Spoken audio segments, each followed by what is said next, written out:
What is unethical as but extremely common in the dating world?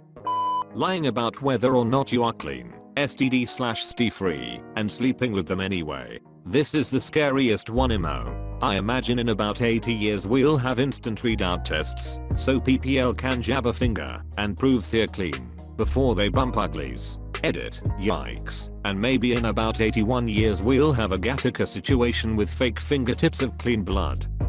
Breadcrumbing. You meet someone, aren't exactly interested, but want a backup option.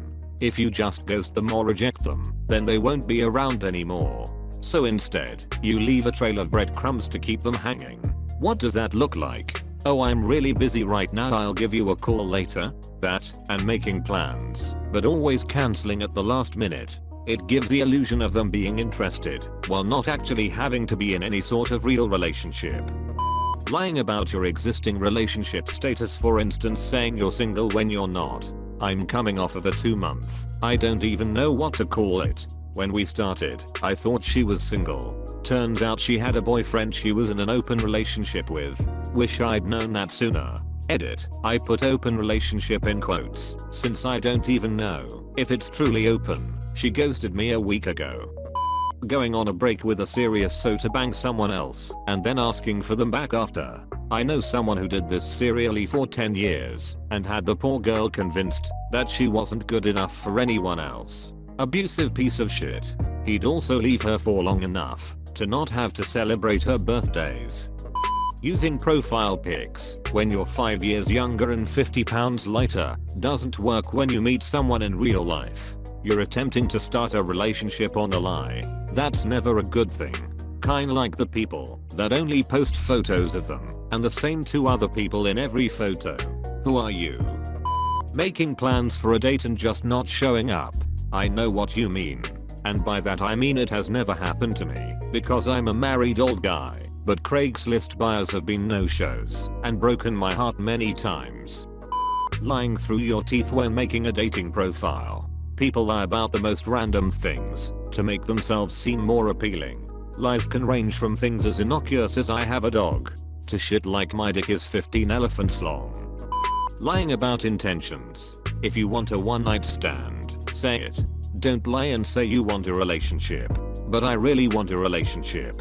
Just not with you. So you get a one-night stand. There's actually a level where I'm attracted physically to a woman, but don't feel the connection enough to think I can see her as a girlfriend. Failure to disclose offspring.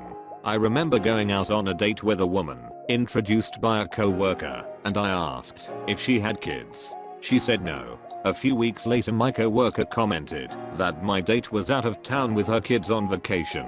I was like, what? Using somebody else's photo as your profile/Tinder/whatever pic in order to attract them to you and make them go on a date with you. Yeah, that is catfishing, which is an extremely common thing sadly. Stealthing. It's when someone has told you they put on a condom, but at some point they take it off and continue having sex without a condom against your consent. It's an awful violating feeling to find out this has happened to you. I had this happen to me while I was also drunk and the man was sober. Even drunk me knew he needed a condom and ended up pregnant and then miscarrying and having to get STD testing and therapy. Made for an awful few months and absolutely should be illegal as fuck. Ghosting. Like, hello, I made you a 4-course meal and decide to not show up. Eats rack of lamb alone using the salt of my tears for dipping sauce. Lying about birth control. Cheating. Not socially acceptable, but still very common. Lying about STDs or STIs. Old ass pics. I'm always amazed how people seem to think they look exactly the same after 5 years or more. Come the fuck on. I literally feel dishonest because 1 out of 6 of my Tinder pictures is from 18 months ago. I don't know why people think it's okay to be like, yes, this picture from 2007 is obviously an accurate depiction of how I look today. Expecting for one person to pay for everything. Funny. Was just dumped about 36 hours ago after she drained my reserves and wanted to be a kept woman with a very part-time job. I don't make enough to cover both rents and her food and care for her cats who are old as dirt and have astronomical vet bills. Yeah, looking back, that whole year was a mistake. Girls telling guys they can't have any female friends and or controlling their time with other friends. I had a woman tell me on the third date that she expected me to give her access to my phone and email accounts so that she could check who I was talking to in order for us to have a relationship. I noped out of that one. Sticking around long enough to have sex, then disappearing. Unfortunately, it should probably also be said that the number of dates needed to learn more about if the person is often around the same number or fewer needed to end up back at someone's place. I started dating someone around a month ago and it's a struggle because they seemed interesting based on stories they told, but turns out they don't actively do much and are pretty overall boring. They can't even hold a text conversation besides asking what are you up to now? Do I wait longer now that we've had sex? Do I bail now that I've realized it's not going to work out? I don't know if there's a right answer, but I usually try to not string people along, so I'm pretty sure we'll have the talk sooner rather than dragging it out. Leading people on even though you have no intentions of dating or even meeting up with that person.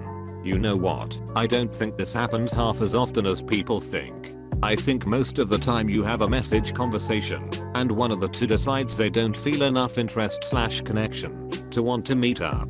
That doesn't make it leading somebody on or make somebody a faker. Pretending you don't have an STD or not getting checked in between sexual partners. The very first guy I had sex with had already been with multiple women before me and had never seen a doctor in between. Guess who got herpes? A lifelong disease with an awful and unfair stigma, the same day she lost her virginity? For the rest of my life I'm going to have to tell people, look, I really like you, but it's up to you whether you wanna smash, because I've got herpes and I don't know if technology will ever advance enough to cure me. Also, every time we have sex you're putting your health at risk.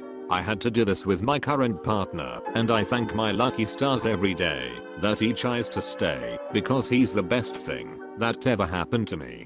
Imagine if I never got to keep him. When I told the arsehole who infected me that I had herpes, he said it couldn't have been him because he'd never shown symptoms before. No shit, genius.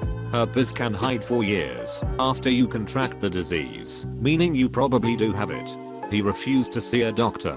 A few weeks later I saw him holding hands with some new girl. Pro tip, never bang on the first date. Get checked every time you have sex with a new partner. Make sure your partners are getting checked too. And if you know someone who has a disease and refuses to fix it, tell a lawyer. It's illegal to get people sick intentionally and it's perfect payback. A guy sleeping with a girl on the first date and deciding she isn't relationship material based on that fact while still considering himself completely dateable. Edit. Guys who base whether you're relationship material on how quickly you had sex with them and no other factors at all. Some people think they are really a good person as long as no one catches them being shitty. Saying that you're not official and somehow it's okay to hurt the other person. I'm talking about people who string others along over 3+ weeks, sleep with them, talk to them every day, share really personal details, and involve them in some aspect of their daily life or routine. Then pretending it was actually nothing, and that they shouldn't be angry or upset, because it wasn't official. Being controlling and saying I'm just jealous, because I love you. That doesn't mean you get to go through my phone all the time, Karen. Double standards for 3 ways. Met a douche like this when I was 18.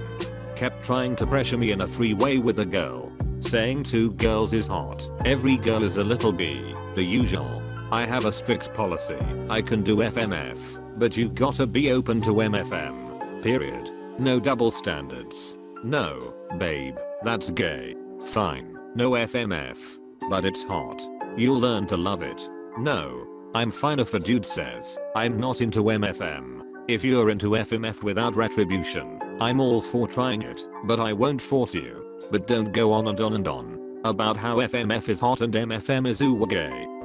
Not getting your boyfriend a birthday present when you have the exact same birthday and making him pay for your dinners and drinks because you spent all your cash on drugs for partying. Making out with their best friend while they are high during your shared birthday when their boyfriend is literally within 30 meters of them. Breaking up you with a text after going to your staff party as a +1 for some free drinks. Coming to your partner's place of work After dumping him to have drinks with your friends, then trying to kiss him on the cheek before you leave. I do not know why I dated this person for so long. Also, none of this is common at all, but I wanted to vent. Got any similar stories? Leave it in the comments below.